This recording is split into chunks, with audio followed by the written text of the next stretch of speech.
This episode of Rookie Hunter is proudly brought to you by the Wild Sheep Foundation. Become a member, renew your membership, and join the Less Than One Club at wildsheepfoundation.org. And make sure to check out Sheep Fever, the official podcast of the Wild Sheep Foundation. Do your part to put and keep wild sheep on the mountain.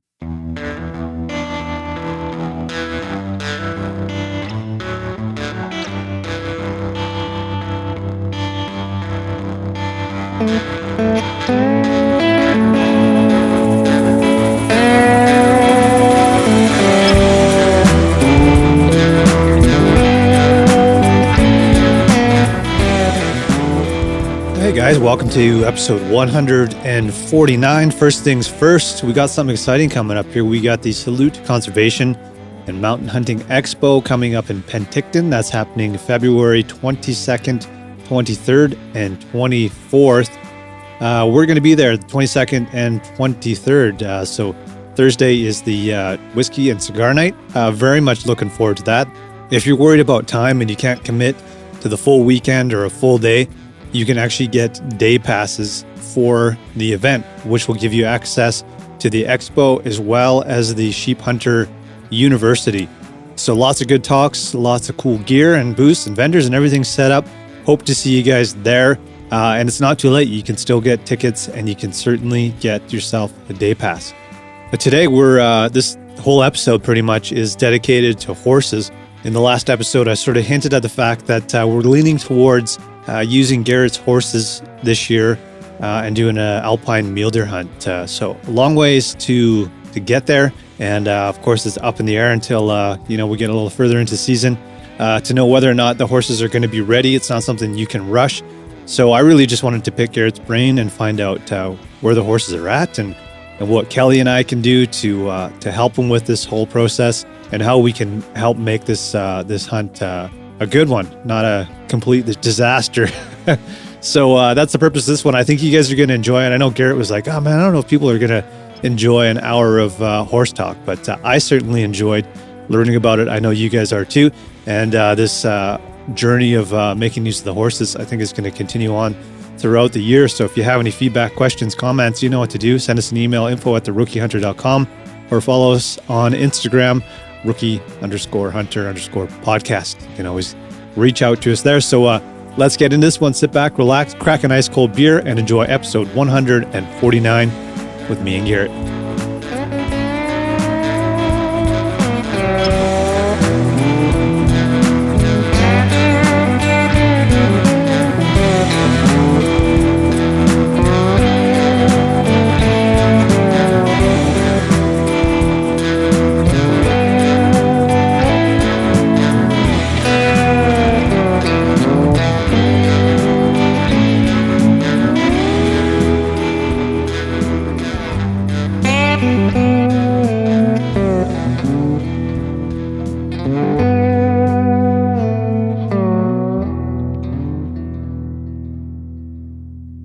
Garrett, how you doing? Good, buddy. How are you doing? Good.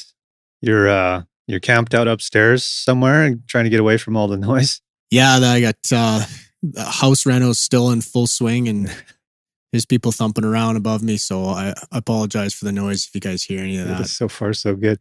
You should get him to build a studio for you. That'd be all right. You could set up all your guitars and shit down there. And oh, that'd be sweet. Yeah. I would love that. Didn't your old drum teacher have like a pretty nice... I know he built a new house in, I think in Warfield, but he had a really nice drum room. It was the original garage of the house that he was in. And then he sold that place. And then he built another studio in, actually, I don't know if he wants me telling that, but breaking in there and stealing his shit. But he built a really nice space in there too. So all soundproofed and everything. I mean, you went through that too. You built a studio. Yeah. Yeah. Is it pretty involved or what goes on there? Yeah, I mean, it's like the building method is like a room within a room. So it's double everything. You're building a wall and then an airspace and then another wall. You're insulating both those walls. You're putting 2 layers of drywall on each side. And yeah, holy smokes.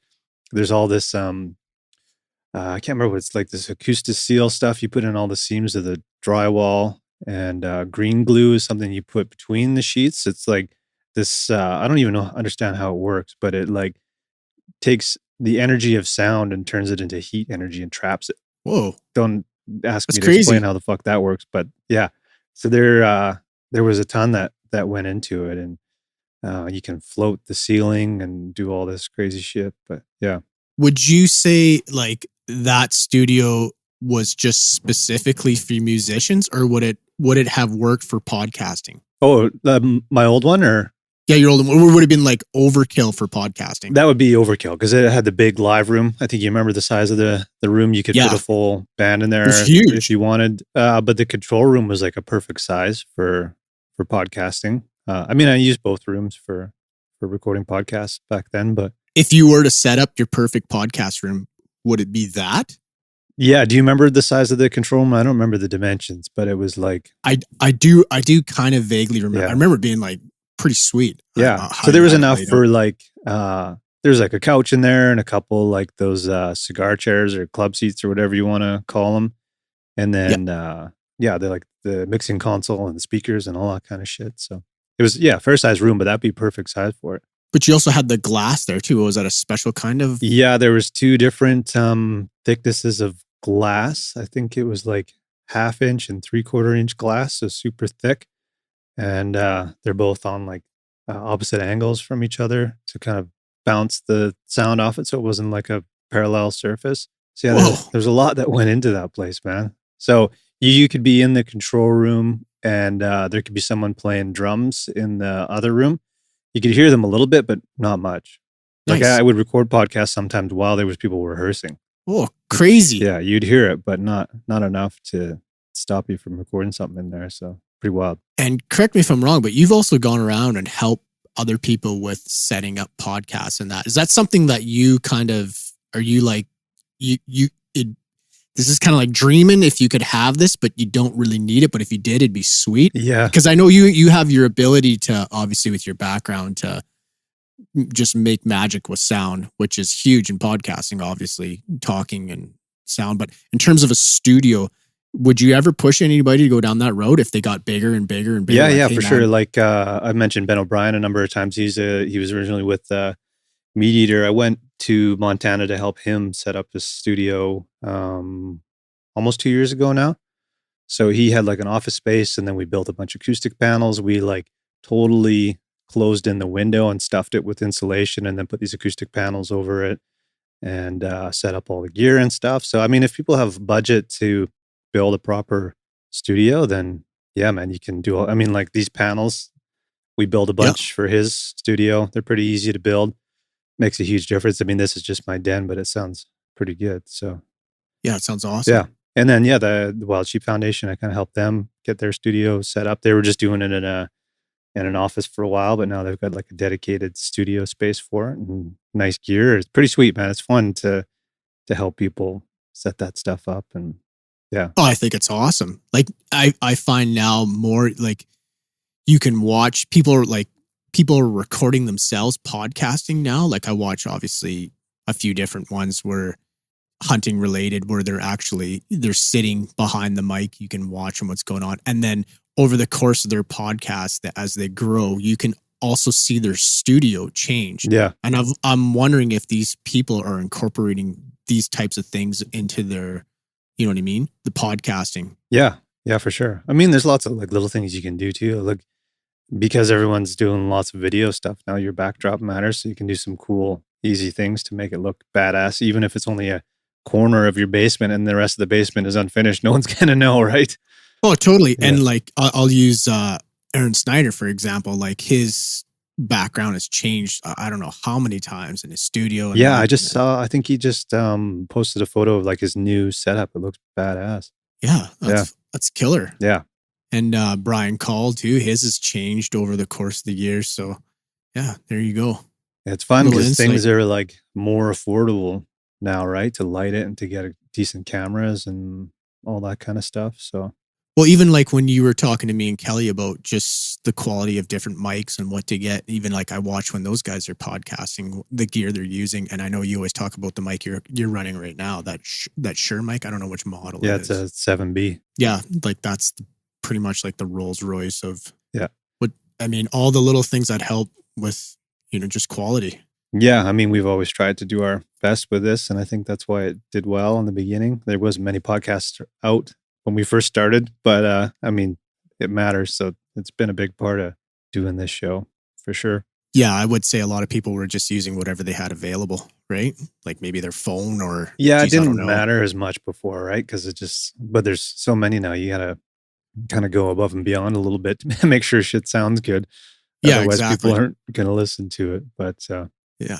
But yeah, man. So today I wanted to like really pick your brain about horses because it's a potential possibility for this year. It came up on the last episode. I think I did. Somebody was asking if we made our plans for this year yet, and that is a potential for this year. But there's lots that has gone into it and lots that still needs to go into it. But before we jump into horses, Garrett, is there anything else you wanted to chat about? Well, I know, I mean, as we're recording this right now, we're just into the beginning of February, and pretty soon here, they're going to be rolling out proposed changes for the BC hunting synopsis. So I know I've been hearing a lot of speculation about what people would like to see, and obviously people saying that this is what they've heard is going to change, which I have a tough time believing because I don't think anybody has that kind of inside scoop on stuff like that. Right. But specifically within my region 4, like I've heard a lot of rumors circling around about elk and what they would like changed for elk, especially with previous years with how many 5 points that have been shot that aren't, that whole thing. So that one there, and then the doe season too. I think they'd like to see that one go away. I'm not sure where they're at right now, but I don't know what Okanagan has for a doe season or. Yeah, we've got a whitetail doe season in, trying to remember what month that's in. Might be November. I can't remember, but there is one. Yeah, I think just to talk about it and maybe get the conversation started. And if you are listening to this, if you have any ideas or interest in what you would like to see, the biggest thing is we can't get everywhere. And the best part about the podcast is that we're able to reach out to individuals listening throughout the province and even Canada in general. But I mean, if there is something that you feel passionate about and something you think struggling, then write into us. Let us know in the comments about what's happening in your area and, what's working well. It doesn't always have to be negative. So. Yeah. Yeah. With regulations, I'm never really sure. I mean, it's not something I know a whole lot about, like the decision-making process of how they make changes. Is it, is it all science-based? And is it something that we should get behind? Or is there other factors involved with those decisions? So it's like just without really knowing how it's being decided, like I'm always wondering, well, if there's new regulations, maybe that's a good thing for the species if they are having a tough time, or are they dealing with like very little numbers and stats to work with, and they're just saying, well, I don't know, it seems like this is something we should be doing in that region. So Jesse Zeman would obviously be a good guy to talk to, because if regulations are being changed and it's in the best interest of that species, then I'm all for it. But I know it's hard for people who've been hunting something at a certain time of year for their whole lives, and all of a sudden that's gone, right? It sucks. But if we take a little hiatus from something, give it some time to rebound, and then reintroduce those hunting seasons again, then that's good. But I think the part that people worry about is like, well, they're just not going to come back, and there's going to be less and less opportunity over time, right? So exactly. And then I've always looked at it as just one big giant question mark. I have no idea where they come up with this stuff. And you're right, Jesse Zeman would be great, maybe reaching out to your MLA or in your area. But again, like it seems like they put the proposal out, and then I think they give people, I could be wrong on this, but they give people kind of time to comment on it and write in their concerns. But I think they just go ahead and make the decision anyhow. I don't know that for sure. Seems like that's how things are done these days. Yeah. Yeah. And then especially like in the area where I live, which I don't want to give it away too much, but it used to be, really good elk hunting with, right. But it was all LEH. And they opened it up and they just absolutely massacred all of them. Oh, really? Which is it's a bit of a shame, because it's like, they could have done that a better way, like just issued more tags, or Right. you know, maybe be more specific on tags, like maybe a point restriction, like maybe you can only harvest the young ones, so Right. that way you get a mature whatever. I'm not really sure how that works, but you know, that sort of thing. Or like you can only hunt with archery at this time of the year, and Right. then this rifle would kick in. I just think there could have been a better way to approach it. You know, if they asked or at least inquired, or maybe that did happen and they just got the wrong feedback. Of course, I'm biased to this, of course, Right. but I'm just thinking in terms of what we're talking. You know, when these rules get laid out, how much actual ground and legwork goes into it. Yeah. You would think they would go over and above. You would I would so. hope. Yeah. I would hope so, but yeah. Yeah. But yeah, good point, Garrett. If anybody has any insights or thoughts, comments, feedback, whatever, send them in to us. Email is info@therookihunter.com. And yeah, curious to more learn about the whole decision-making process, because I've always just gone, it's just like, here's the regulations. This is what it is. Here's the LAH options. Apply for those and just roll with it, right? But yeah, curious to learn more about it. So, and all parts of, I mean, straight across Canada. Let's hear it. What are you guys dealing with? What's going on? Let us know. Yeah. The goods and the bads. So yeah, for sure. Yeah. Nice. Well, yeah. Definitely got to line somebody up that knows what they're talking about, because obviously we have no idea. Jesse's the man on that topic. Yeah. Yeah.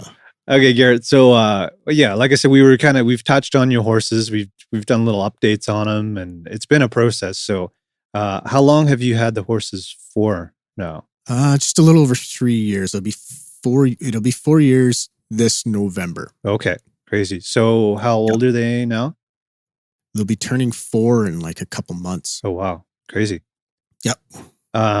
So the breed of the horse, what I know you've talked about this a little bit, but I don't remember like why you ended up choosing that particular breed. So what are they and why did you choose them? Yeah, so I've mentioned before actually a couple of times here what they're called drum horses. Right. I reached out to a few individuals, and Jesse Zeman again, I've said, but he's the one who kind of really broke it down. Like, what do you want to use them for? What do you want to do with them? And I mentioned like where we live, you know, we have access to all these trails right out my front door, and we live in the mountains. So, you know, they are mountain trails. It's not, you know, just light grassed flat lands. Like it's, you know, we got changing terrain. There's rock and all sorts of different stuff, hurdles, creek crossings, all that stuff, steep mountains, steep banks. I also said that I want to be using him for hunting as well. So he kind of said, well, he actually gave me quite the list of different horses to choose from.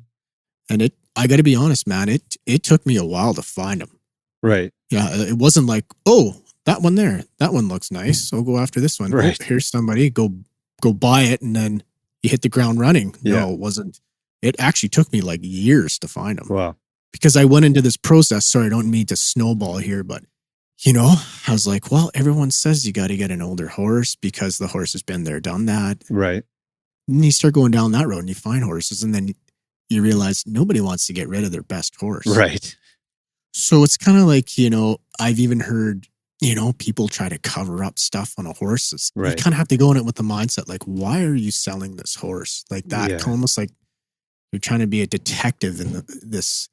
It's like, this horse has something not right with it. Right. I mean, it's like you could compare it to a dog, right? If you're adopting a dog, I mean, I've always said, like, sometimes you're just adopting someone else's problems, right? Like, you have no idea. They'd be like, oh, it's a great dog, you know, he just needs a little training, and you find out that he's, you know, likes to attack old ladies or something like that. And you're dealing with a dog that's just a pain in the ass for the rest of your life, right? Yeah. Yeah. So that part, I mean, going back to your original question, the breed and how I came to that's basically all that stuff unfolded. Like I went through that whole, you know, oh, here's a nice one. And it's this type of breed. I go out, I start reading like, okay, well, it's, you know, there's got to be something wrong with that. Either that or it's only got like a couple more good years left in it before it dies. Right. Pretty much, you know, where the people have done their like. I don't mean that in a bad way, but no, like I know what you mean, that could be one of the reasons why they're getting rid of it. Yeah. So it's like, what I didn't know is that when the horses are young, depending on the breed, their joints have to fully mature before you can actually really start to use the full potential of them. And I I learned this by obviously doing research. And there's another fellow that lives in my town that spent his entire life hunting on horses and's done a crazy amount of adventures. And, he's harvested some amazing animals. And he told me, and it's crazy because I feel like I always run into this guy. And I ran into him one day at the grocery store and he was talking to me and he said, you know what you're doing is a good job with them. You're taking your time. You got to be patient because he said, I had a horse that I started way too young. And at the age of 10, that horse actually got arthritis. Oh, brutal. I couldn't use him anymore. Yeah. So I was like, well, I don't want to do that because of how much time you put into him and money and all the other things, right? Yeah. Sorry, that was a long-winded answer, but no, that's great, man. So Garrett, are they like a cross breed, like of two different? Yeah. They're one's Clydesdale Gypsy Vanner, and the other one's Shire Gypsy Vanner. Okay. So that's kind of, I think that's when the drum horse part of it, they specify what they can be, but it's basically, I think you can have a Frisian and Gypsy Vanner in there too, but they all are crossed with a Gypsy Vanner. So it's basically like a heavy draft crossed with a light draft. And then this goes back to why Jesse recommended them, because they got good, strong hooves, big, solid build. They have the right temper, like they're really mellow. It's not like I'm bringing a real hot-headed horse up there, like something that's used for like track racing or something ridiculous like that, like an Arab or a thoroughbred or, something that's really like, let's go, get up and go. Yeah. Where these guys are kind of like, what are we doing today? They kind of mosey around. Which can be bad too, right? Because when you really need him to get going, that's kind of like you got to light a fire on their ass. Right. Yeah. That's funny. Yeah, you can definitely see the Clydesdale on the one for sure. I mean, yeah, it's cool. So can they be ridden and used as pack horses, or are they more geared towards one or the other? What I've learned right now is some horses are tailored better for riding, and then others are obviously, they have a good conformation and disposition for packing. I guess you could say the same too for riding. But for me, I just use them for both. Right. So the whole, that part of it too, for the packing, like I've even heard people like, are you going to pack them or are you going to ride them? And then that kind of started the gears in my brain. I'm like, oh, you can only do one or the other? I'm like, I had this intention of doing both.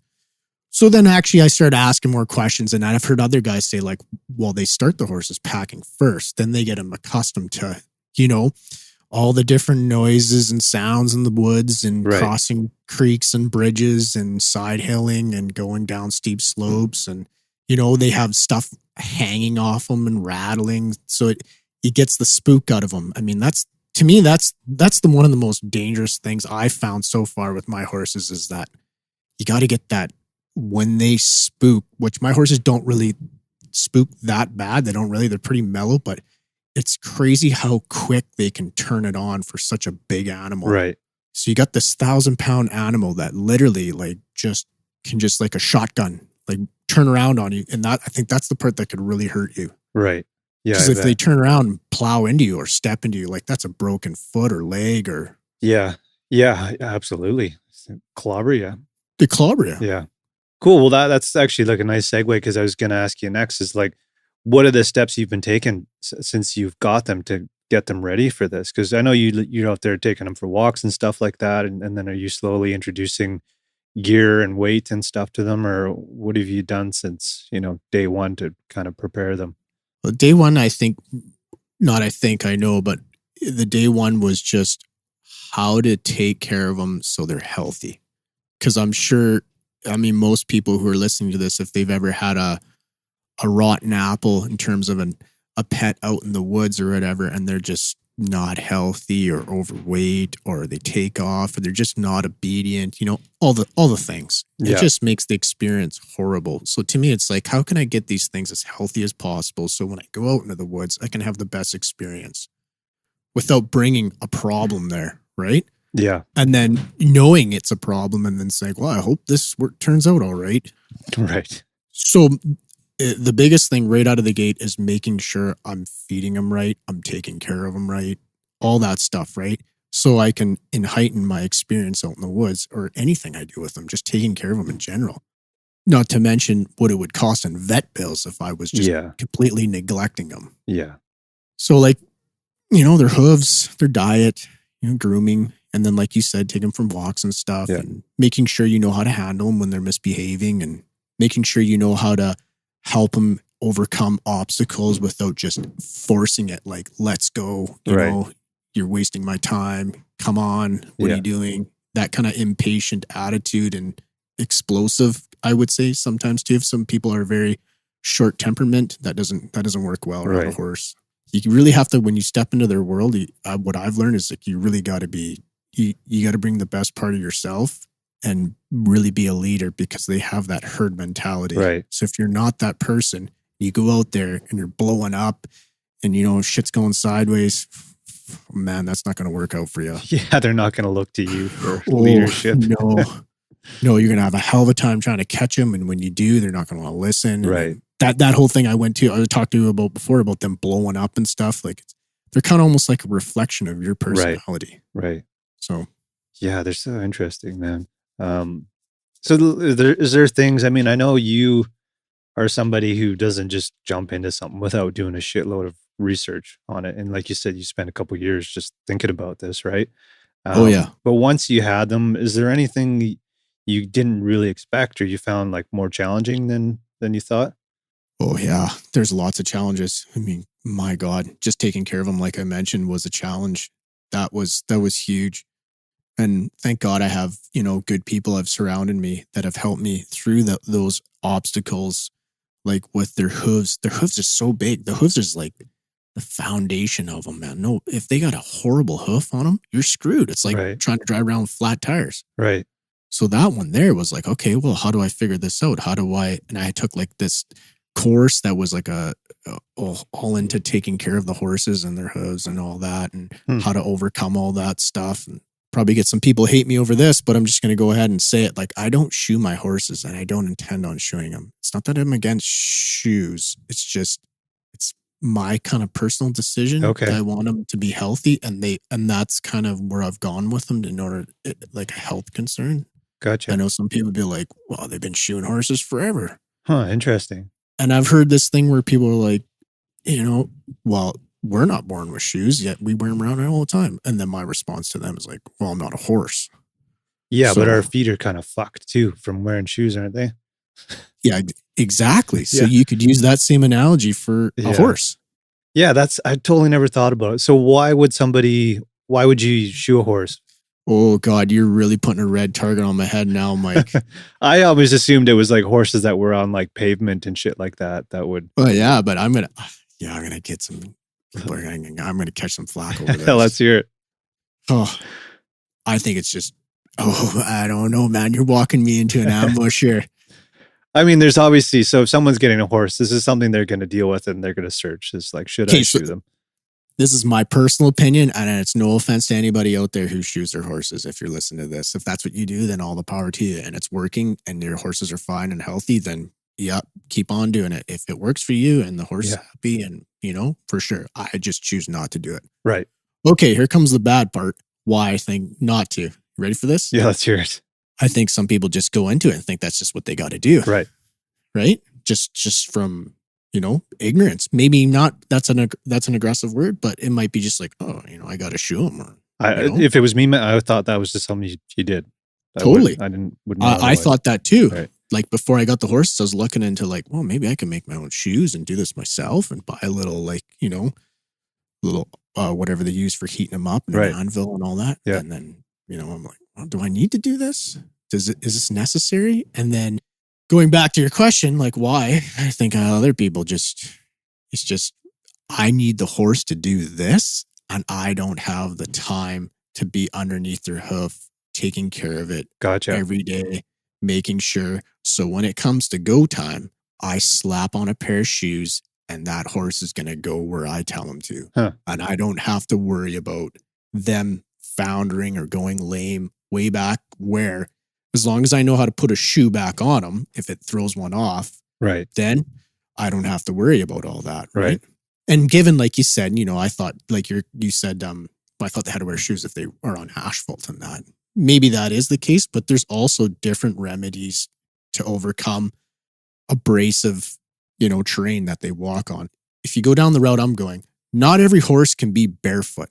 Let's just put that out there right away, because you actually have to grow a sound, solid sole hoof. The whole, I'm not going to get into the anatomy because I'll just lose listeners. Right. But basically what I'm saying is that you can't just be like, oh, or maybe you can genetically, but if the horse has been on shoes for years, you can't just pull the shoes off, say, I'm not doing this anymore, and then just go take him up in the mountains and all this crazy Right. rocky terrain. Like, yeah, that's not, maybe you can, maybe there's the odd case that happens, but you basically have to grow like a really tough hoof over years.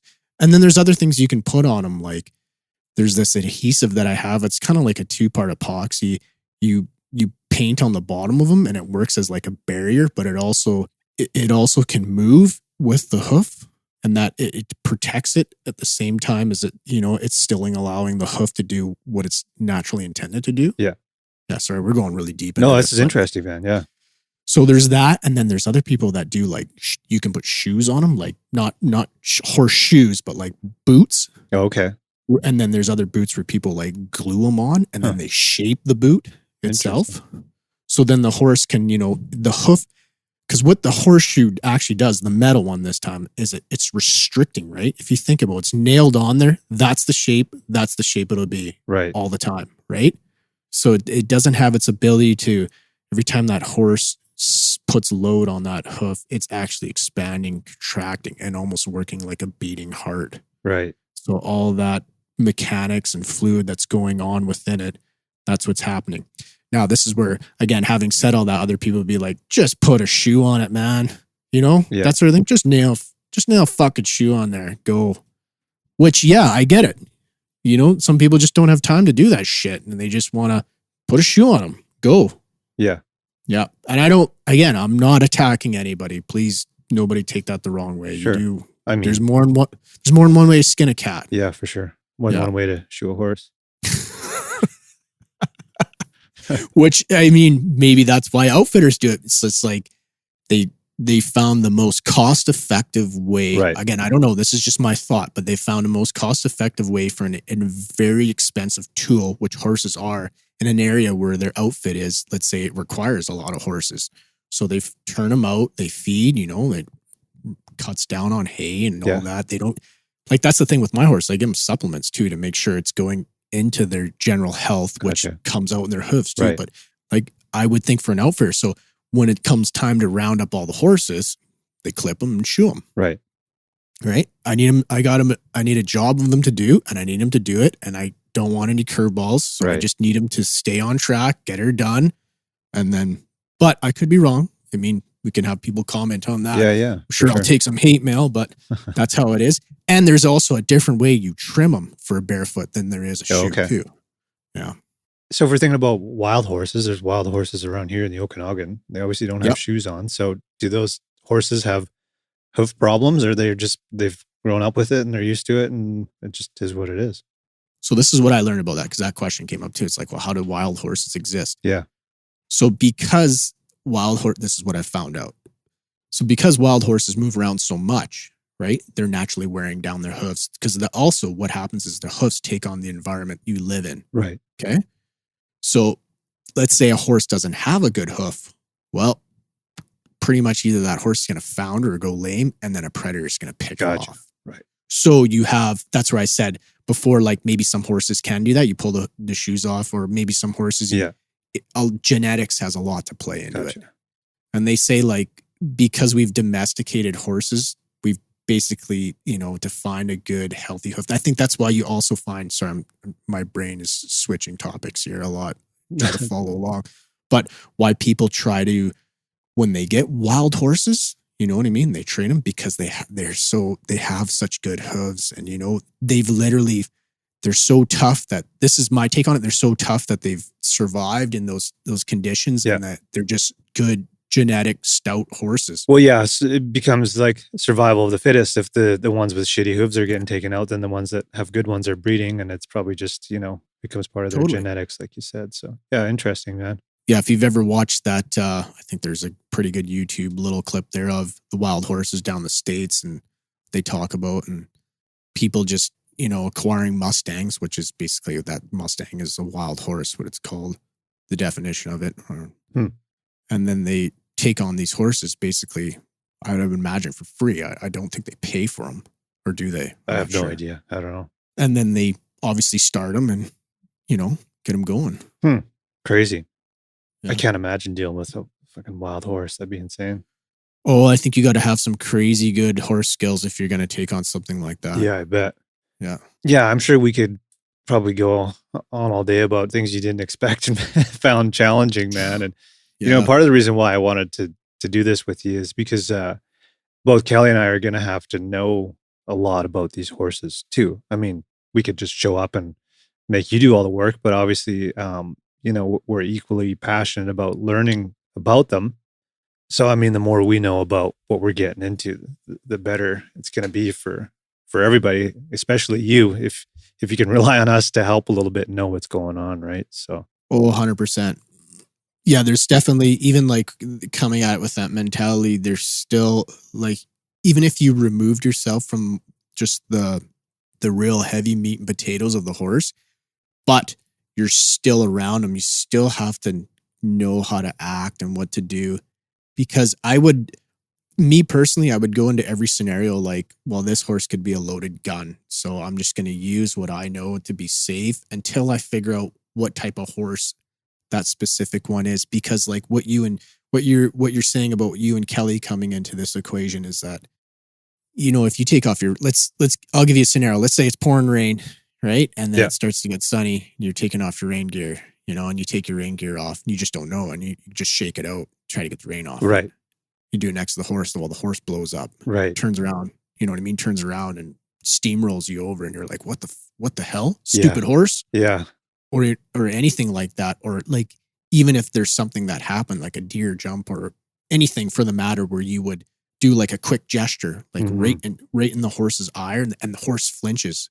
See, I'm going back to that reactiveness of the horse, which I'm trying to train out, which is the part where they're young right now and they have that, that's the hurdle I'm trying to overcome.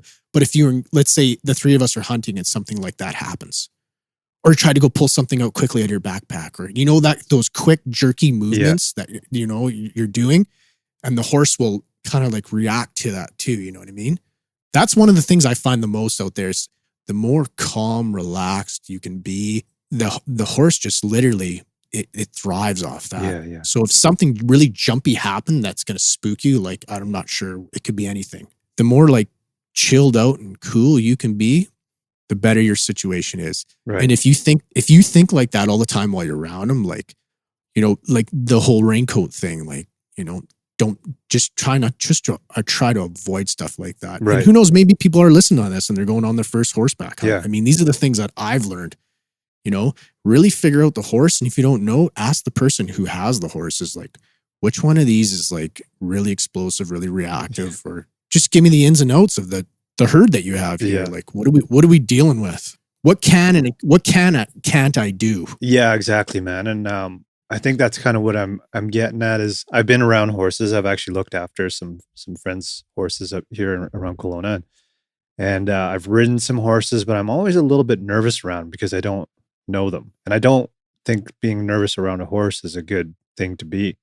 No. It's a more of a cautious thing because I don't want to startle it, but I'm sure it's picking up a little bit on my nervous energy, which is probably making it going like, "What's up with this dude?" You know what I mean? And oh, totally. And I was in Whitehorse for that travel show, and I was on this older horse, and the guy told me, he's like, "Yeah, this one's kind of, it's a little grumpy sometimes, and it's got a mind of its own." I'm like, "Oh, great!" So we're riding at some point, and the thing just takes off. I'm like, "Fuck, what do I do?" So I'm just like doing my best to like stay calm. And like, "Fuck, I'm gonna get bucked off this horse, man." It like scared the shit out of me, but was trying really hard to just be like calm and just not freak out on it, because I knew I was going to make it worse. And eventually, I can't remember, he told me what to do if it happened. I don't know if it was something with my feet or whatever. And eventually the thing slowed down. But it's like, Jesus Christ, you feel the power. And when they're running, man, it's not like a fun thing to be on. You're getting jostled around and shit like that. So, I mean, it was a cool learning experience, and just bruised balls. Yeah, pretty much. It's fucking landed on him.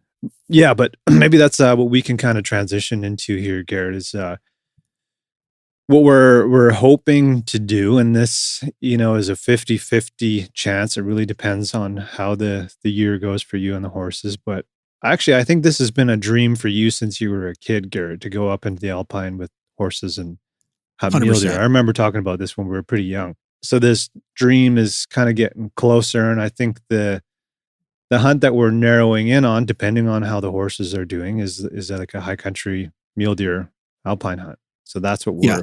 we're leaning towards, and we haven't, we've only floated it out there as an idea, and it's totally up to you whether or not this happens or not. And we're not going to know for months here. I mean, it could be a game day decision of whether or not it's happening or not, right? Yeah. So, I mean, before we can get there, so like we've got a pretty good idea of where the horses are at now and what you've been doing with them. What needs to be done sort of from this point into the spring, into the summer to get them ready for, a pretty big hunt and big deal. Yeah. Especially for you. Yeah. Yeah. Well, like I previously mentioned about them maturing and their joints being, because that's what I had to learn when I got them. I'm like, all right, man, 1 year old, let's go, let's do this. It's like, well, no, don't, you got to pump your brakes there. You got to wait a little bit, which was, man, that was tough. That was tough to really take because I thought I was going to be able to use them right away. Right. So, I had to really think about it. I was like, well, how detrimental is that going to be? So that bridge I've crossed. I feel like I've been patient enough that I'm ready to start going at them and really start working them now. When I say working them, like really get them into the fun stuff. Yeah. So I've already got the pack saddles, and I'll give a shout out to Custom Pack Rigging out of, I believe it's Lillooet. Okay. Could be wrong on that one. Cool. That guy helped me out. He built me a bunch of those flexible type pack saddles that I have, and I've got the full britchin and everything. So I got all that stuff ready to go. And what I'm going to start doing now, along with the groundwork I've been doing with the horses, I'm going to start getting the saddles on there. And I bought some paniards that I showed you and Kelly that one day before we started recording a podcast. I got them out of Colorado, I think. I could be wrong on this. Holy cow, I should have done my research. It's all good. From Davis Wall Tent. So I got those too. So I got everything ready to rock. So what I'm going to start doing is just getting them accustomed to the saddle and the noise and having something on them. And they get the paniards on there and things bouncing around, making noise, just even get used to me flinging stuff up onto them, which I have been doing groundwork with. So they should be pretty good, but it's just, it's just adding a different kind of flavor to it now. Sure. Like I have been doing groundwork to get them ready for that type of stimulus, I guess I want to say it is. Cause like what I told you before, the rain jack and everything else, like that quick, fast, reactive stuff that happens next to the horse. It's just literally just get them to be like calm, like, oh, we're doing this again. Right. Okay, I'll stand here. You almost kind of want them where they're like almost half asleep. Their head's kind of lowered. You don't see any white in their eyes, not ass, white in their eyes. And, their ears aren't fully erect and their nostrils are wide and they're like, that kind of, you just kind of want to be like I said, half asleep. Sure. So get them used to that. Get them used to going up the mountain, loading them up with just a little bit in the panniers. And then just getting used to like the noises and stuff and things jangling around, if something falls off, cross that. Maybe even set it up where something does fall off and make a noise like a pot or pan. Right. But work them up to that. You know what I mean? Yeah. Right? Don't open the gates wide open and make them try to cross those hurdles, the biggest hurdle right away, but build it if I can in small steps and work them up to accomplish the goal you're trying to overcome. So that needs to happen. And what's looking like it's going to be a for sure go would definitely be a black bear hunt in the spring with them packing into the mountain. When I say for sure go, I feel very confident that I will be able to do that. Is this something that you're going to do close to home? Is that why you feel pretty confident about it? And it's not. Yes. And I will openly say on the podcast, because they need to be. Obviously, there's so many black bears in my neck of the woods. So that'll be a fun one. Nice. Yeah. Good trial run. Work out the kinks, see what's going on. Yeah. What about guns? How do you get them used to that? Well, what I do is I have it's a training aid that I use. It's basically a stick with a long piece of rope on the end, almost like a yacht rope. And then it has like a little piece of leather on the end. Okay. So when I train the horses, I have this method where I move the rope along with the stick, and I make like a cracking noise. Oh, okay. And what I do is like again, I start off small, I move away from the horse, and this whole drill here, the whole purpose of it is the horse is supposed to stand there as calm as possible and just be cool and chill. And there's things they tell you like to look for, like, so I do that. I'm walking through that motion. I do this with the rope continuously over and over and over until the horse gives me a sign of relaxing. And then I stop. And then I reward the horse. Right. And then I'll get closer with it. So you know what I mean? So I'm building up to it until I'm almost right at the point where I'm cracking this thing right behind its ass. Not touching it. I'm not whipping it. Right. Let's make that clear.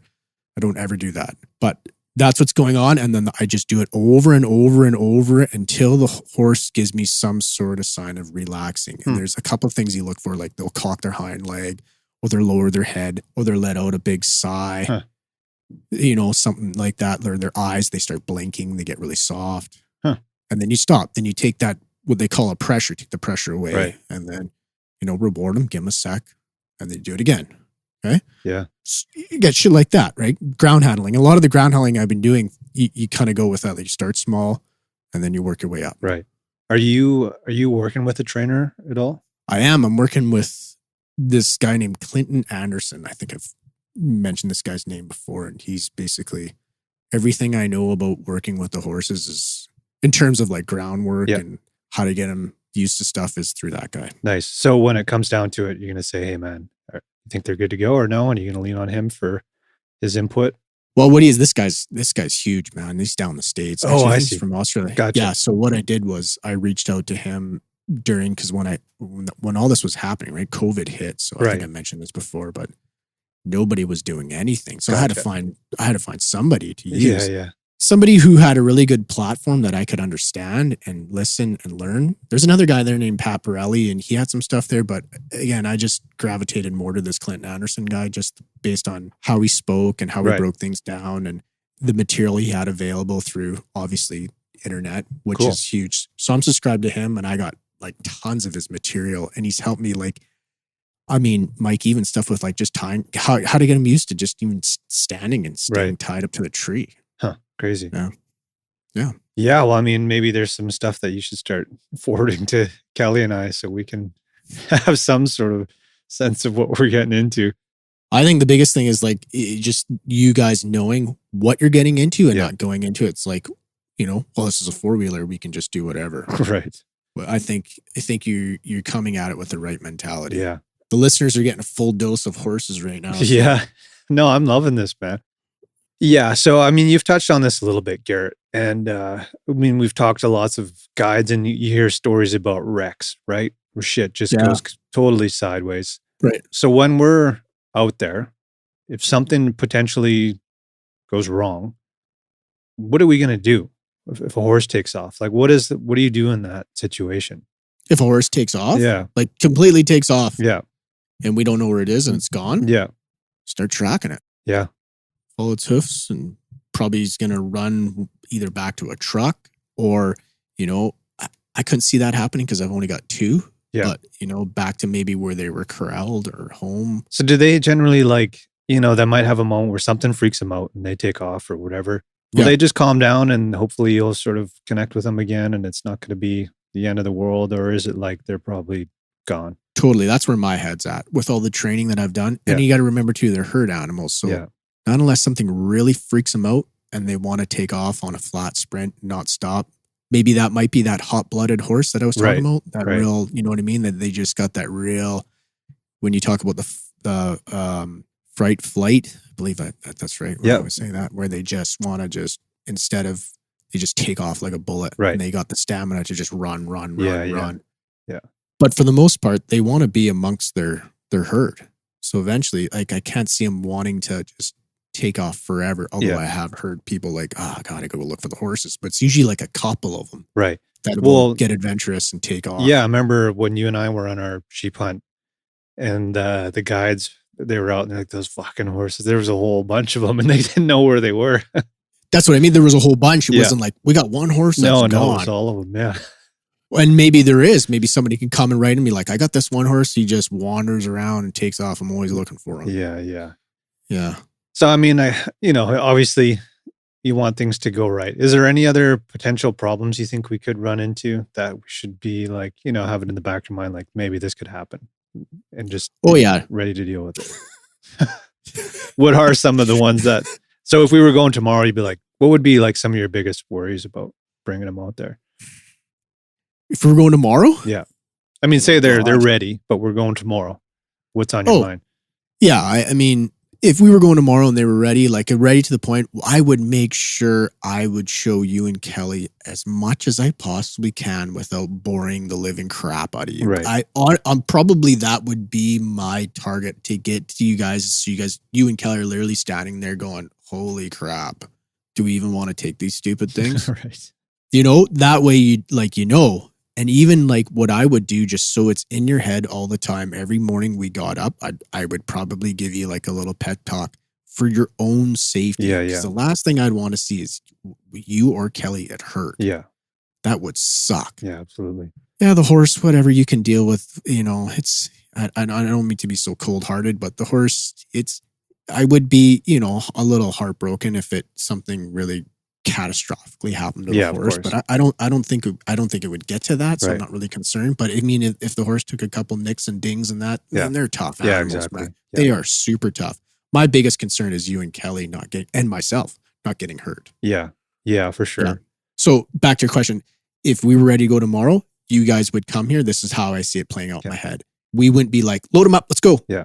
I'd be like, we would spend like half the day, and I would make sure that you and Kelly would be leading them up the mountain. And if they did something, I would show you how to basically react to it in the right way that doesn't amplify the problem. So ideally, should we come out in the summer and spend a few days with you guys? You could definitely do that. Yeah. Or if we had a destination we're going, I mean, I could break it down. You guys, you and Kelly, I mean, I know you guys from growing up. I know the type of people you are. You're my cousin. I've known you ever since. Yeah. Practically like brothers. I know how you guys would respond and how you would be in this situation in terms of trying to learn something new and coming at it from that perspective. So, I mean, I feel like I feel pretty confident that if we weren't summer and I broke it down, you guys would be very receptive, and listening and wanting to learn, and not just after I'm done talking, completely forget everything. And then all of a sudden put us in a situation, because it would put us in a bad situation. Totally. Right. Yeah. So, but if I was taking some random person I don't know on a horse, to be honest, man, I don't even know if I'd really even do that. Right. Fuck, that would be dangerous. Right. Yeah. Because the guy he could get hurt. I could get hurt. The horse get hurt. It'd be a horrible day. Yeah. Yeah. Not going to be fun. Yeah. Like, cause I am not an outfitter. I don't know, I don't have a whole string of horses where I've got one horse. I'm like, this horse is bomb proof. He can deal with that, scenario where you get some random person doing something completely stupid. Yeah. So I don't have that. Maybe that is an option for people, who go out with people who have horses. I got this horse, man. He's bomb proof. He can deal with anything. Right. He's the right age. He can do, he's been there, done that, done all this stuff. Yeah. But for you and Kelly coming into the scenario that I have, I would lay it out like that. Right. Yeah. So, okay. So we're ready to go. We're at the trailhead. How much weight of ours can they carry? Because we're going to be using them to pack, right? That's the plan for this first go around. That's actually a good point. I think we should back up a little step. We should back up a little bit here. I think it'd be smart for either one of us, two of us, or three of us to go in an area, scout the area. Yeah. Make sure there's feed back there, like good grass growing. Gotcha. There's water close to, if not within hiking distance of where we're going to stage the horses. Right. Go in there. And then if we are hunting, making sure there's actually fucking animals. Yeah. Right? Yeah. Not like, oh, it's a good spot for a horse, and yet it's a completely dead zone and there's nothing. Yeah. Right? Yeah. That'd be just an absolute waste of time. So I would cross that bridge first rather than just going into area completely blinded. Yeah. So doing that which me and you have talked and Kelly have talked so many times about, we got to do better at scouting. Yeah. Because it's just, it screws us every time. Oh, every time. You're just wasting time and you don't know. It's just every corner on the trail is a question mark. Should we keep going? Should we stay here? Like, it's just, with horses, we don't want, to be in those situations where we don't know where the trail is and we're stuck on a riverbed somewhere. And that would not be good. Yeah.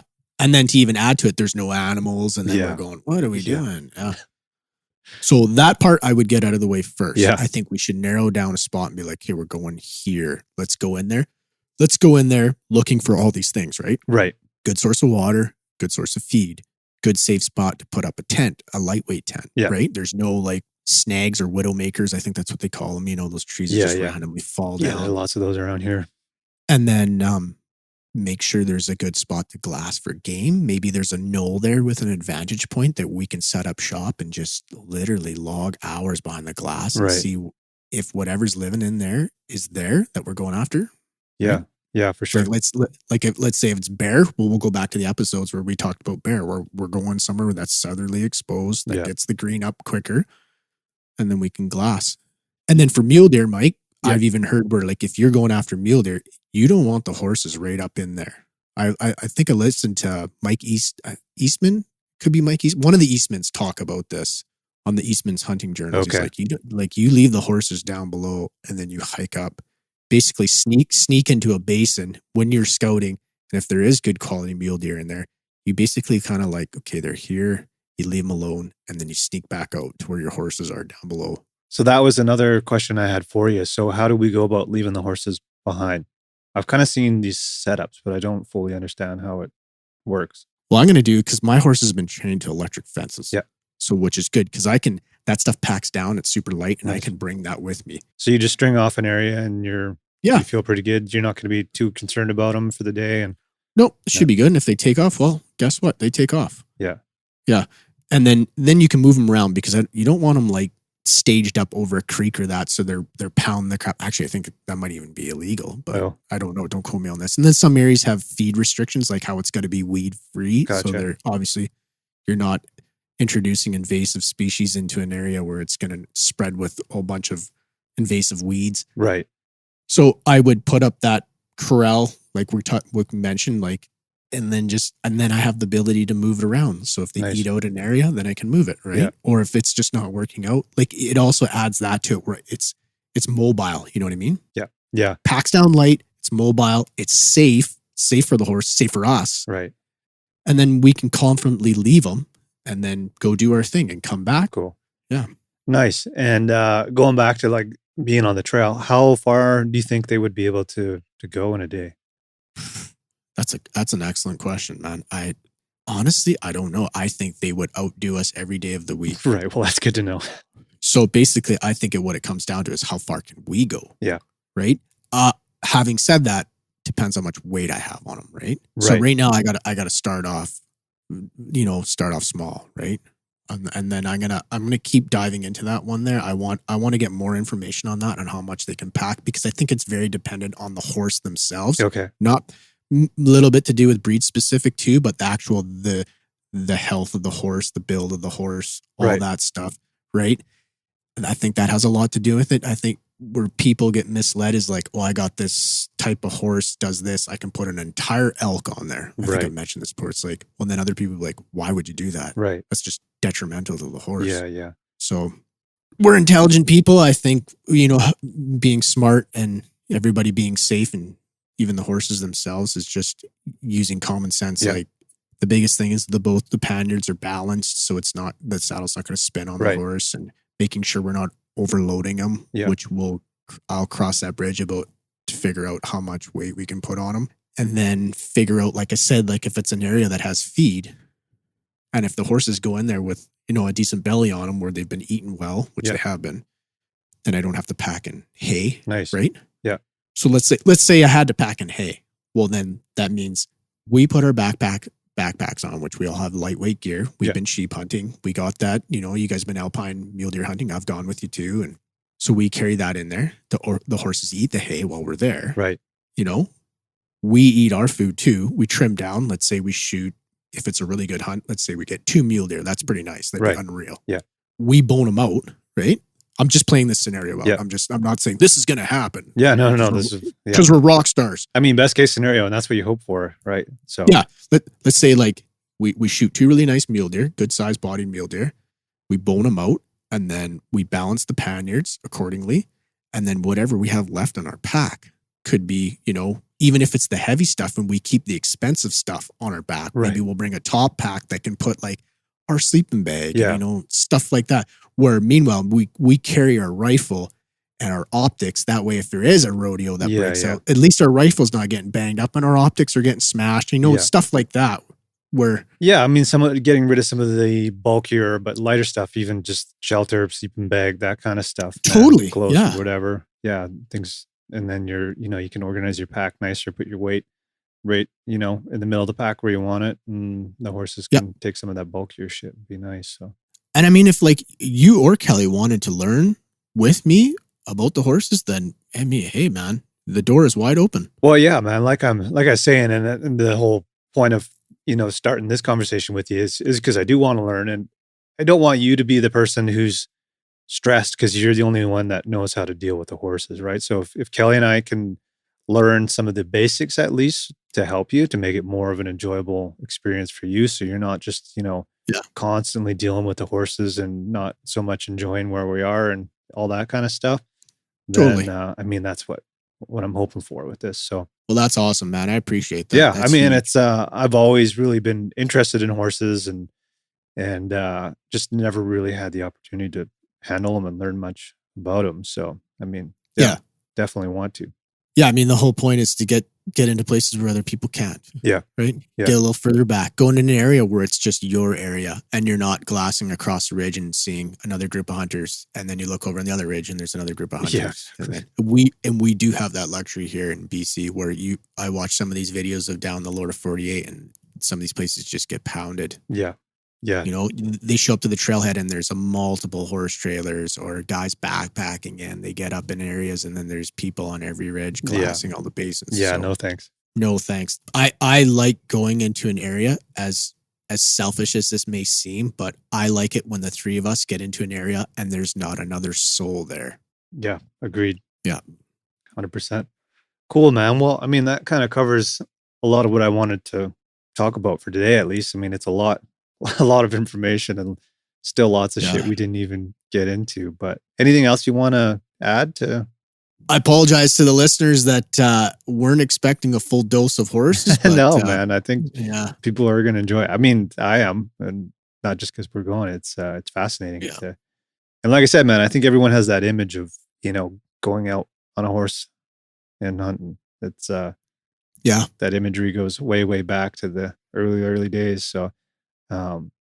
Like I said, man, you've been talking about it since you were really young and between the two of us, and it's something that we've thought about, and here we are almost 40. It's finally happening. So it's coming to life. Holy crap. And it's like this year. So I can't wait to get out after it too. Actually, I know we're going to go here, but this is segue into another episode we might do along, down the road about horse. But I actually had a saddle builder come up and this guy's got a pretty cool background. Nice. Yeah. You should get him on. He guides in the fall and even he's trying to now take his saddle building and then adapt it into a pack saddle. And this guy's got some pretty cool stories and what he's done and what he does for a living, building saddles. It's pretty cool, man. Sweet. Yeah. I should definitely get him on. That'd be awesome. It'd be awesome. Sweet, man. Well, I think that's pretty good. We can leave it there. I was going to ask you about we have to get in shape too for this, but we'll talk about that another time. But no, we don't. We got horses. Yeah, true. Yeah. Maybe even more so with horses. We should probably get in shape. I don't know. We just leave a trail of cheeseburgers for the horse to eat to get up there. Nice. Cool. Well, glad we got to do this, man. We'll keep the horse updates coming. I can't wait to see what happens. And like I said, keep Kelly and I posted on what we can do to help make this an enjoyable experience for everybody. And if it means coming down there this summer to spend a bit of time with them, take them up behind your house or something, at least just to get a little bit of a feel for it, that'd be awesome. So that would be awesome, man. That'd be a lot of fun. We should do that. Cool. And I guess I'm going to see you in a couple of weeks here, man, for the Salute Conservation and Mountain Hunting Expo, which is going to be a good time. I can't wait. It's going to be awesome. Yeah. So I think the last time somebody asked if we were going, and I wasn't sure if you were coming, but you're confirmed. So we're going to do the Thursday, the whiskey and cigar night, which should be a good time. We'll load up on some pizza. Here's a little insider tip. Trotto in Penticton has got some damn good pizza. We're going to hit that up. And I can't wait. Load up on whiskey. And then we're going to be there all day Friday for the expo and the I think it's called the Mountain Hunter University. I'm not sure who's speaking on the Friday, but that should be fun. And then we're hanging out for the banquet on Friday night. Kelly's got to head back, but you and I will be there for the banquet. So should be a good time. It's going to be a good time. Yeah. Look forward to it. All right, man. Appreciate it. All right, Mike. Yeah. Talk to you soon. Cheers. You betcha, buddy. Cheers.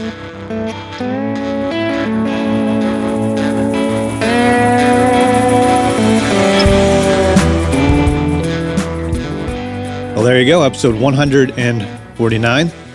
I really enjoyed that conversation. I hope you guys did too. If any of you guys are experienced with horses and have any tips for any of us, mainly me and Kelly, Garrett seems to have a pretty good handle on things. Send us an email. Our address, info@therookieHunter.com, or reach out to us on Instagram. Excited to continue this conversation and can't wait to see what our journey is like. Again, I just want to remind everybody that you can get day passes for the Salute Conservation and Mountain Hunting Expo taking place February 22nd, 23rd, and 24th in Penticton. We're going to be there hanging out and hope to see some of you guys. Mountain hunting day passes, what they're calling them, they're under $10. So you'd be crazy not to, because that gives you access to the full day, which includes the expo, so you can check out all the vendors and cool new gear and all that kind of stuff, but also the Sheep Hunter University. Lots of great talks going on. Aaron Snyder from Kafaru is going to be there. Adam Foss is going to be doing a talk. I think Wardo is going to be doing one. Lots of good stuff. So check out the schedule on the website. Go to wildsheepsociety.com and click on the link there. You'll get all the information, but very much looking forward to seeing some of you guys there. And don't be afraid if you can't commit to the full weekend. You can get a day pass and just hang out for the day. Anyways, we'll see you guys next week. We got Chris Barker coming on the show. Cheers.